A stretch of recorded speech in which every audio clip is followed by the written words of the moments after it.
Assistant DE saying, wag niyo akong dalhin doon, tapos siya yung nasunod.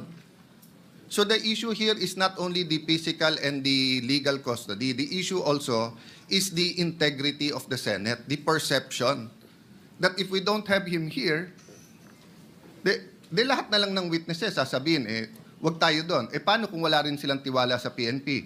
Wag sa PNP, lilipat natin sa NBI. The peculiarity of this case is that it wasn't the House nor the Senate, nor the PNP, nor the intelligence community making the request. It was the witness. I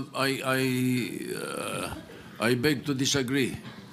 It was Speaker Martin Romualdez who was asking me. Yes, I Mr. did not President. talk to the witness. I did not hear him say. It was only Speaker Mr. President, Martin. it was live in the hearing. Bago siya magsalita, sinabi niya, pwede ba, mga congressman, wag niyo akong ibabalik sa Senate dahil may mga, hindi ako safe, may mga senador doon. Ang sabi ng congressman, magsalita ka muna. Meaning condition pa nila, magsalita ka, saka na. That's why I think, in fairness to the speaker, no? I don't think this is his personal I don't think he wishes. was also present. Yeah, in much the same way as I did not hear that. Let me clarify particular- that, Mr. President. I Yes. don't think it's his personal request. I think he was conveying it as speaker to this chamber in the same manner na pag may request kami sa House, either the majority leader or the Senate President will request it. But hindi naman po alam ng tao na ang request ay formal eh.